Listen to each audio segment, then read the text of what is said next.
15 is available if you need one. Okay. Before we begin on lesson 15, I want to just have a conversation for a moment about the situation into which John is writing and which these Christians are living. John's writing, we suspect, close to the end of the first century, somewhere between 80 and 100 AD. What was the political situation in which John was writing? Who was the power? Pardon? Well, no, Nero was much earlier. This was probably Domitian or Trajan. Rome, right? Rome was the power. What kind of power did Rome have on the people? Complete. They had an emperor. The emperor ruled. They had a senate. The senate was made up of very rich people who had a corporate interest in making sure the empire stayed economically viable. They weren't the average people out in the marketplace. They were the elite, controlled everything, and the emperor had absolute power. Okay, what was the culture like, the Roman culture? Atheist? We call them pagans. They worshipped idols. They weren't atheists. They worshipped idols. They had a religion. It was pagan. What else do we know culturally about Rome? Very loose morally. Yeah, morals, especially towards the end of the first century. The moral climate, the culture in Rome, the empire was terrible. Every debauchery was available. Anything you wanted to do was okay. It was a terrible climate to raise your children in, culturally. So we know what the political situation was like, and the cultural situation. What was the religious scene when John was writing these letters? Pardon? Christians were persecuted. For the first part of the first century, Rome considered the Christian group as just a group of the Jews, a sect of the Jews. The Jews were an authorized religion in the empire of Rome. Rome typically left indigenous people alone, let them do what they want as long as they paid their taxes to Rome. That was what was going on in Palestine when Herod was ruling, and the government rulers were concerned about rioting and upsetting the culture, upsetting the countryside, and making Rome angry. Okay, and that's what Jesus was entering into that and causing trouble. And the Caiaphas and the Jewish leaders went to Pilate and they said, look, if you don't stop this guy, you're no friend of Rome. They applied political pressure on him. And of course, being weak, he succumbed because the Herodians had already been in Rome talking to the Senate up there about the climate in Jerusalem. So there was a lot of politics going on. And same thing in the end of the century. When was the Colosseum finished? Anybody know? 80 AD. Normally we think of Christians being persecuted in the first century, that they were put into gladiator in the arenas with the gladiators. It didn't happen till way late. Now, out in the outlying regions of the kingdom, empire, there were places that had arenas, small arenas, and they did persecute Christians. In fact, we have a letter. I don't have it, but probably the British Museum has a letter. They have everything there. Written from a politician, a ruler of one of these small regions, writing back to Rome, asking for guidance what to do with these Christians. It's an early first century letter because he didn't know, is it okay to kill them or how to punish them if they do not bow down to Rome, to the emperor? They do not recognize the emperor as God. What should we do to them? Okay, and so we have that correspondence. So we know it was going on, persecution was going on in the outlying regions. The Colosseum didn't get finished till 80. That was the opening year. And later on, Christians would be brought into the arena in Colosseum in Rome. So politically, do you think Rome was corrupt politically? If the culture's corrupt, do you think the politics was corrupt? Yeah. Like I said, the Senate was ruled by the rich elite. They didn't care about the common people. Just pay your tax. And they're happy with you. Keep it calm, no rebellions.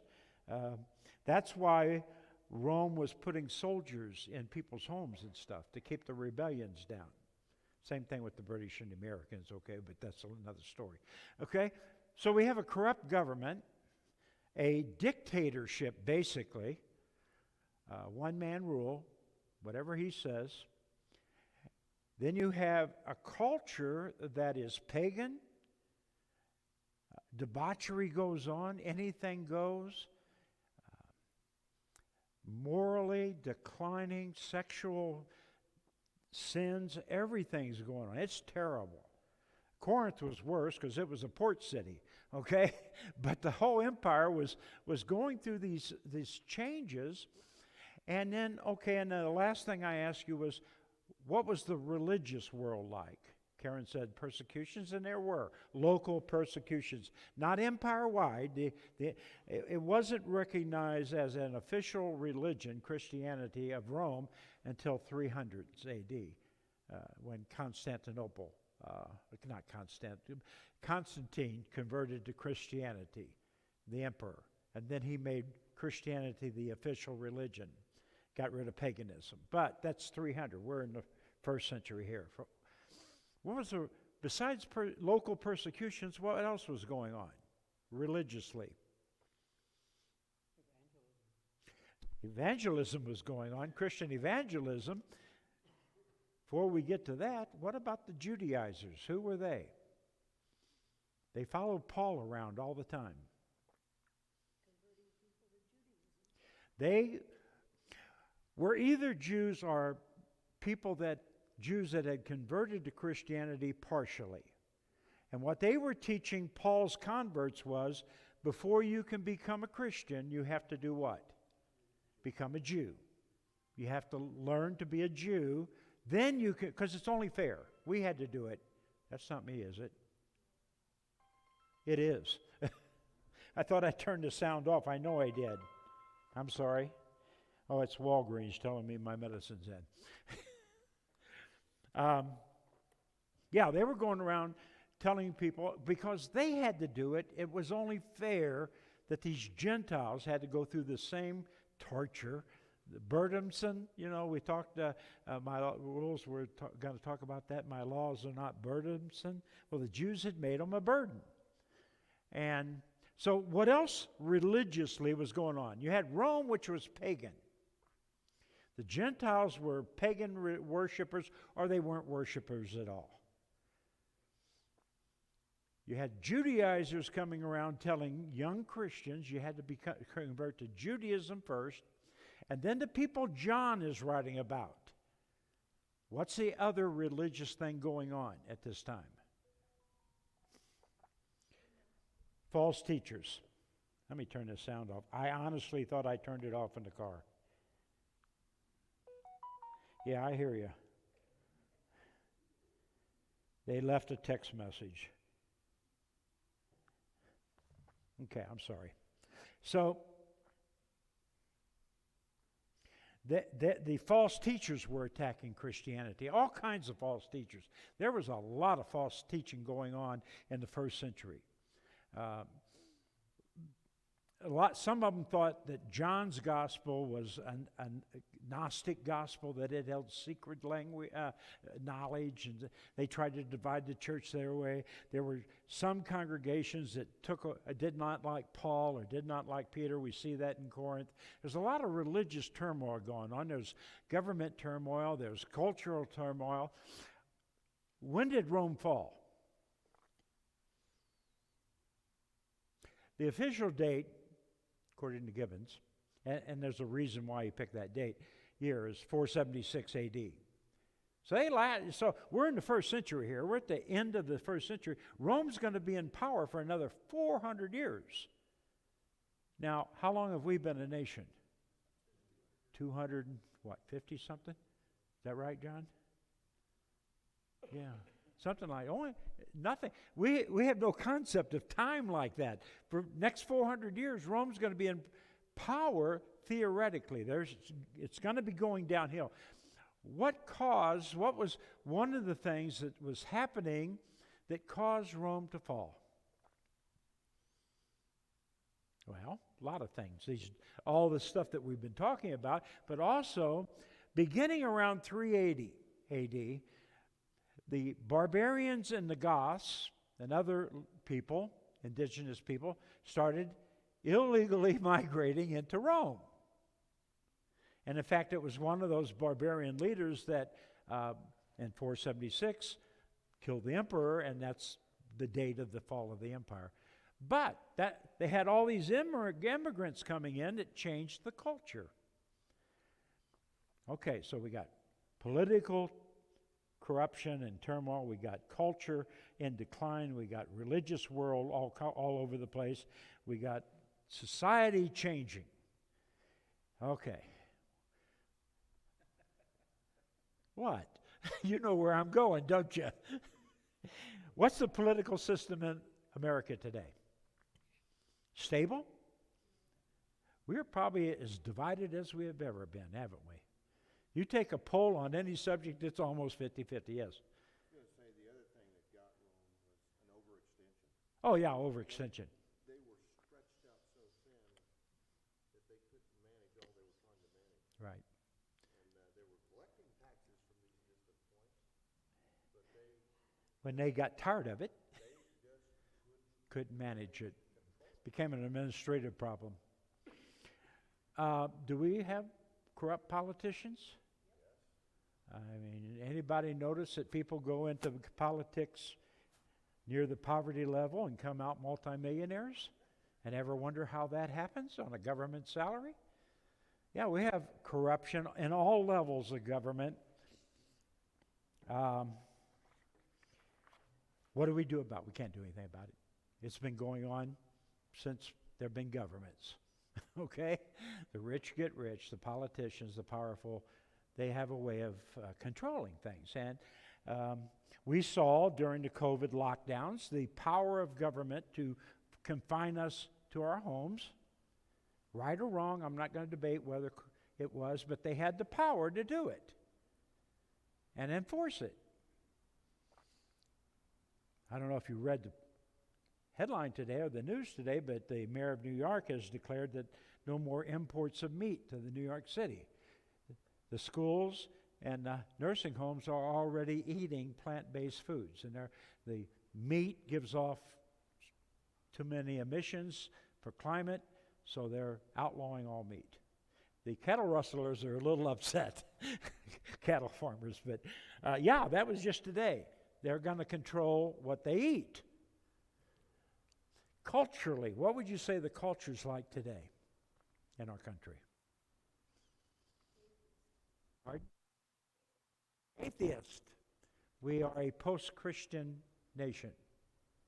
If we ever were a Christian nation, I debate that all the time because the United States never got baptized for the forgiveness of sins. But it was based on some Christian principles. Atheistic, paganism, how bad is that? Karen? What's going on in New Mexico? You taxpayers have paid for we taxpayers, a satanic temple to be built in this state to provide abortions under the guise of being a religion.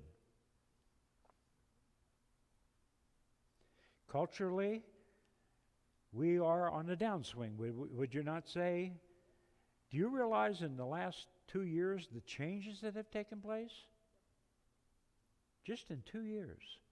Transgenderism and all this stuff, men competing in women's sports, just in 2 years. What's going on in the religious world? And I don't mean Christian, I mean religious. Because when a Catholic priest commits an act wrong, we are all painted with one big brush. So what's going on in the religious world in America? Pardon? Just like what? They're just like? Oh, they dislike Christians. Yeah. We got a lot of division going on in the religious world, don't we? Ordaining homosexuals, despite the Bible clearly teaching against that, right? Is the religious world pretty messed up right now? Yeah. It is in this country. So we have exactly the same conditions going on today that went on in the first century that these people are dealing with. Except we're not being physically persecuted yet. And yet, with all that going on, both then and now, the church grew. Why?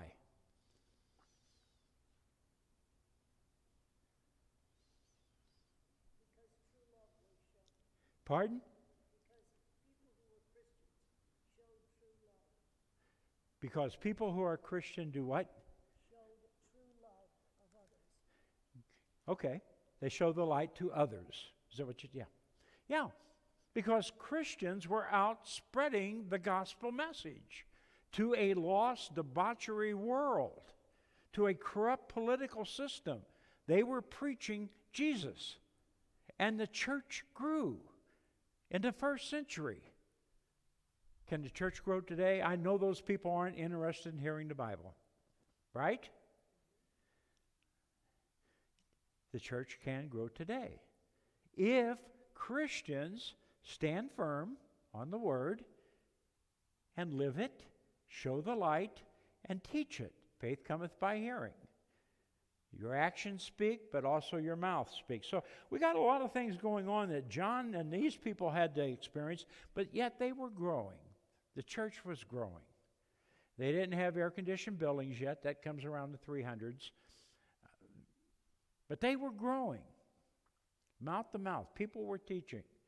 And the three things that John's writing about in 1 John 5, 1 through 5, the themes of this section are obedience, love, and belief. And he says, these are the marks of a Christian. Does he or she have the right belief? Are they obeying the Word? And do they love God and do they love others, one another? The world will know we're Christians by what? Our love for one another. When they see the church divided, they're not going to come to Christ. We preach a message of peace and yet we are at war with one another? No. We have to live a peace-loving life with one another. That's what attracts people that are lost. There are still seekers out there wanting to find a way out of their turmoil, out of that all that stuff, that nonsense we described. There are people that want to leave that to come to the safety of the body of Christ. And so John's dealing with these false teachers, and he says, how do you know these people that are coming along teaching a different Jesus? How do you know? How do you test? And so now the words believe and faith occur in verses 1 to 4 and 5, and love in verses 1, 2, and 3, and obey or carry out his commands in verses 2 to 3. Let's go ahead and read 1 John 5, 1 to 5. Everyone who believes that Jesus is the Christ is born of God, and everyone who loves the Father loves his child as well. This is how we know that we love the children of God, by loving God and carrying out his commands. This is love for God, to obey his commands. And his commands are not burdensome. For everyone born of God overcomes the world. This is the victory that has overcome the world, even our faith. Who is it that overcomes the world? Only he who believes that Jesus is the Son of God. Okay. John's pretty forceful, getting close to the end of his letter. He's wanting to make sure they understand what's going on. John has not chosen these three tests arbitrarily, randomly. We said last week he's contrary. He shows that they are so closely intertwined. Obedience, belief, and love, so closely intertwined together into a single coherent thread that it's difficult to take them apart. You can't have one without the other. Okay, it's kind of the way to say it. And it's a command. It's not a simple suggestion. In chapter 5, John elaborates on this essential connection between the two loves, love for God, love for his children, and between both obedience and belief. We cannot believe this. These are forceful statements because I'm working on John. You cannot believe in Jesus Christ without loving the Father and loving his children, verses 1 and 2. We cannot love the Father without obeying the Father's commands. Jesus said, if you love me, what? Obey my commands. Okay? We cannot love the Father without obeying his commands and overcoming the world, verses 2 to 4. And we cannot overcome the world without believing in Jesus Christ, verses 4 and 5. The real link between the three tests is seen in our new birth. Faith, love, and obedience are all the natural growth which follows a birth from above. Just as in chapter 4, 13 to 16, faith and love were shown to be evident of the mutual indwelling of God through his Spirit in his people. Okay? So verses 1 to 5 of John 5, faith is the victory.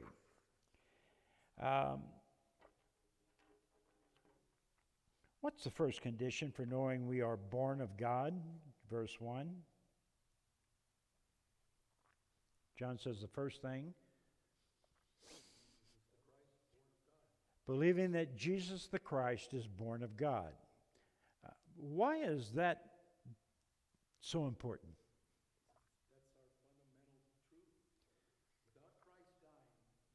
No, this is about the incarnation. It's born of God. The incarnation is important. Why? The doctrine of if he's not born human, and that's what the false teachers were saying, that no, Christ was not born. God can't be born. And yet the doctrine of the incarnation for our first 300 years of the church, or Christianity, was hotly debated. What does this mean? What does it mean that God with us?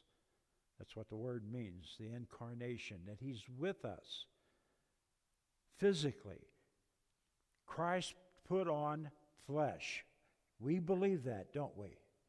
We don't just believe he's a mystical being, Christ. We believe Christ came to earth and put on human flesh as the Son of God. Right. That's a belief. That's a fundamental belief of our faith, the incarnation. There's other fundamental beliefs. The resurrection's one of them. Okay, and there's many others, but the incarnation is important. That he actually put on flesh. He is a fleshly being. Jesus cried. Jesus got hungry. Jesus got tired. Angry at one point. He experienced all of human life. Why? I want to see if you get the right answer on this one. A lot of people say Jesus took on human life so he could know us better. No, God knows us perfectly well. He created us. He was tempted in every way like we are, just like us. He put on flesh and came and then dwelled amongst us so we would know him better and know the Father better. Jesus said, if you've seen me, you've seen the Father. His purpose in coming was to die on the cross for our salvation. But in that process, he showed us what it means to be holy as God is holy. That's a commandment of God, the Father. Be holy as I'm a holy. Jesus lived that life. And he showed us that we too, following him, can live a holy life, okay? So the incarnation is really important. And these false teachers were saying, no, that's a lie. Christ, God, did not take on human flesh. Why is the second condition that allows us to know we are born of God? We are born of God. What's the second condition? Verse 1. Loving the Father, loving the Son, and in that verse, those loves, the word love there in the Greek is the same Greek word. Okay? And loving his children.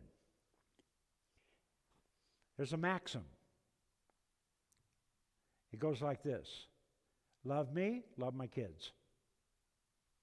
Right? Love me, love my kids. That's what God's saying. If you love me, love my kids. They're his children.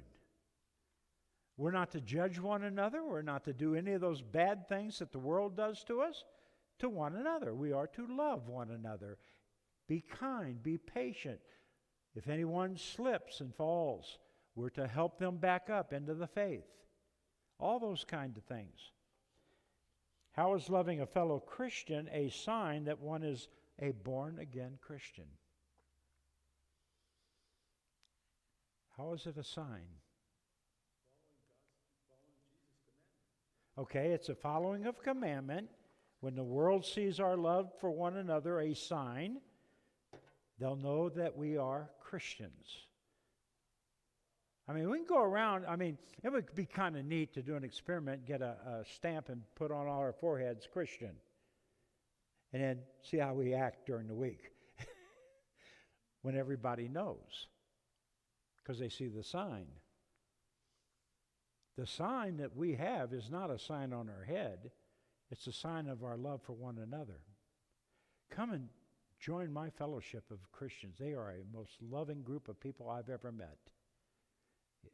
If you want to feel embraced and loved and welcomed and treasured for being a child of God, join this fellowship. We are a fellowship of love.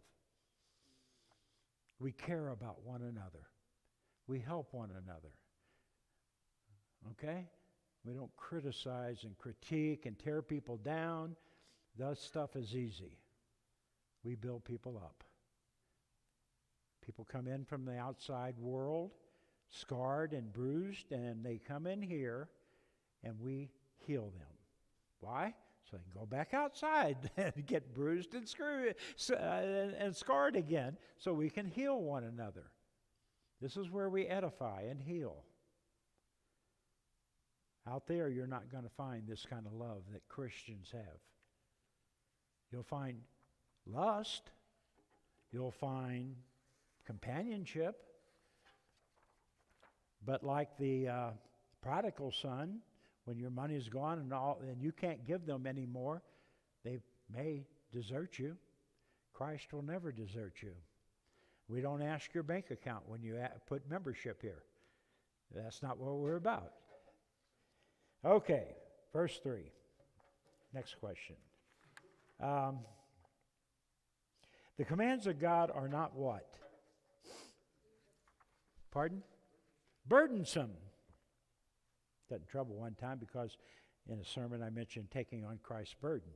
And a gentleman came up afterwards, being a Christian's not a burden. I said, well, Jesus said, my burden's light.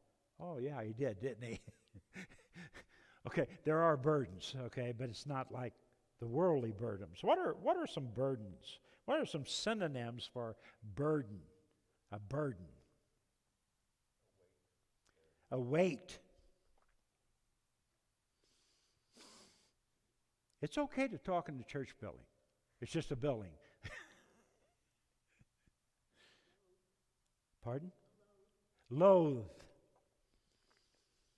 Somebody puts a burden on you, what have they done? Weighed you down. You're angry about it. Bitterness comes out of burdens. Sometimes burdens can be what? Brutal? Oppressive? You can't go out of your house. Debilitating. Takes your will away. Pardon? Worrisome. All these things, these synonyms. Cruel. God's laws aren't like those, is what he's saying. All these burdens the world puts on us, God's law is not like that. God is not like that. What were the Jews doing to their people? Putting a burden on them. You were afraid to step out of your door. Brent was talking about it Sunday morning. One of the things you could do, though, to make a little extra space, is tie a rope to your doorknob, and you could walk the length of the rope. That's how burdensome they got. Just everything was a burden. And yet, Jesus says, you don't even carry those out. Matthew 11, 28 and 30 says, "Come to me, all you who are weary and burdened, and I will give you rest. Take my yoke upon you and learn from me, for I am gentle and humble in heart, and you will find rest for your souls. For my yoke is easy and my burden is light." Do you know anybody out there that you work with, live with, around, know, who is weary and burdened? No, just one. Do you know one? I know everybody, but do you know one? That you can say, you know, if you want that burden lifted off you, put on Christ. Just one. I know everybody, but just one. Just one. I don't know, I haven't counted in here, but that's, let's say 30, that's 30 new Christians. Because we teach them that the Lord can take off that wearisome burden. And that's what a lot of people are looking for. They're tired.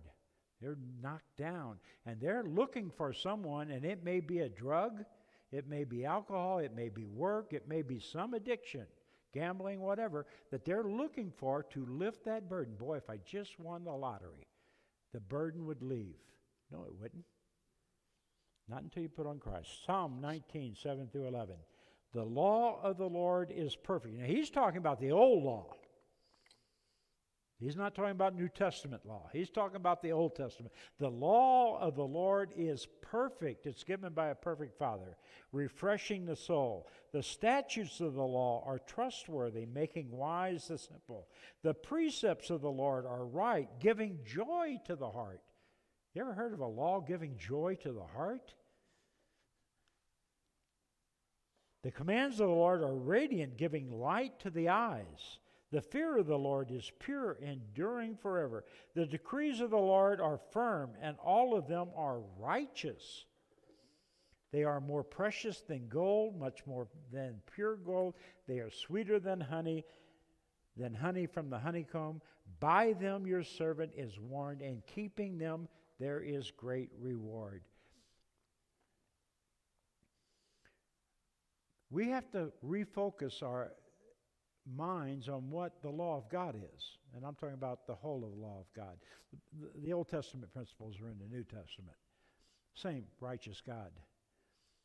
We got to look at those and say, what has God's law done to make my life better?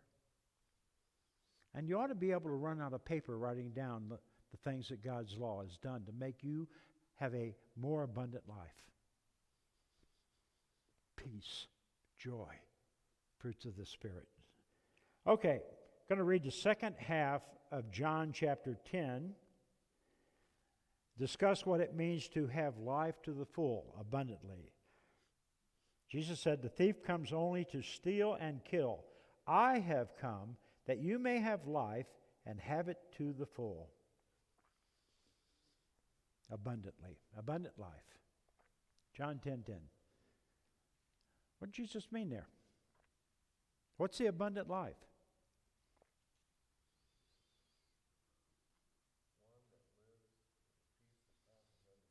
One that lives what? One that lives with the peace that passes understanding no matter what the circumstances of life may be. Amen. Yes, Dick. We have hope. We are not a hopeless people. The world lives without hope. That's one of the questions you can ask a non-believer. Well, where do you go when you die? Well, I just go on the ground. Well, that's not very exciting, is it? Why are you putting up with all this stuff that you're putting up with today if all that's it? We have hope of a resurrection into a better life. Went to a Jewish funeral many years ago. One of my members, her family was Jewish still. And I was really impressed with the fact that not one time in the eulogy did he mention a resurrection. He mentioned that we live on in the memories of others. I thought, man, that's not very much hope. That's what I thought.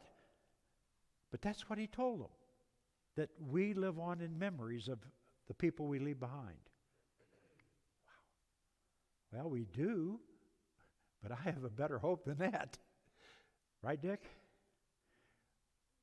What else does it mean to have an abundant life? 2 Cadillacs in the driveway, right?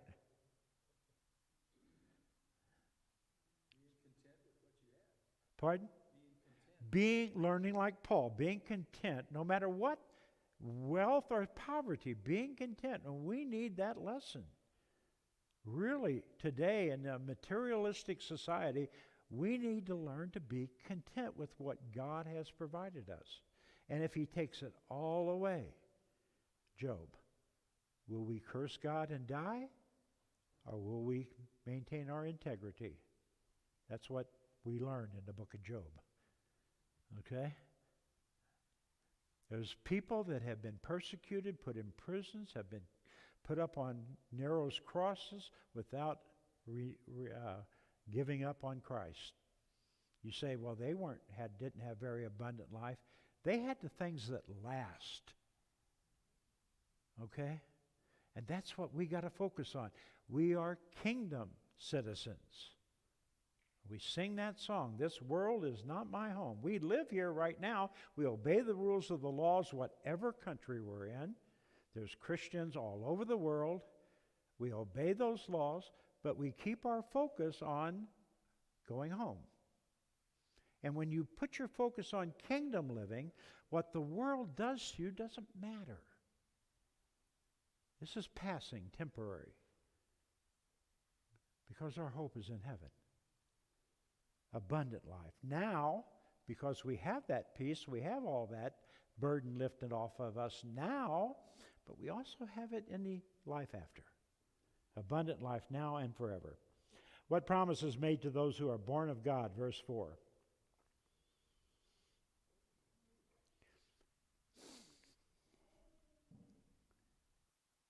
Those born of God do what? Overcome the world. What does that mean to overcome the world? We're going to go out and have a battle and beat them, right? The battle belongs to the Lord. We have overcome the world system. Remember, we talked about worldviews. And when you become a Christian, you have to change your worldview from viewing things from a worldly point of view to a heavenly point of view, a kingdom point of view. What's of value? Treasures here or treasures in heaven? And that's a hard conversion because we treasure things here. And there's nothing wrong with having things. But keep in mind, what is everlasting is what God has waiting for you in heaven. And that's awe-inspiring. Should be awe-inspiring that through faith in God's love, that gives us the power to overcome the world. When the world persecutes us, we have the power to overcome that persecution because of our faith in the love of God. That's how deep faith is. That's what this faith-trusting relationship means. We don't give up. No matter what happens. We've overcome the world. Christ is the victory. The horse is made ready for the battle, but victory rests in the Lord. We are to do all we can to believe, obey, and love, even though we're fallible, messed up human beings. But the victory does not rest in our strength or our wisdom and our perfection. The battle belongs to the Lord. The victory is His to overcome the world, and we are the victors when we are in Him. Thank you. We'll pick up lesson 16 next week.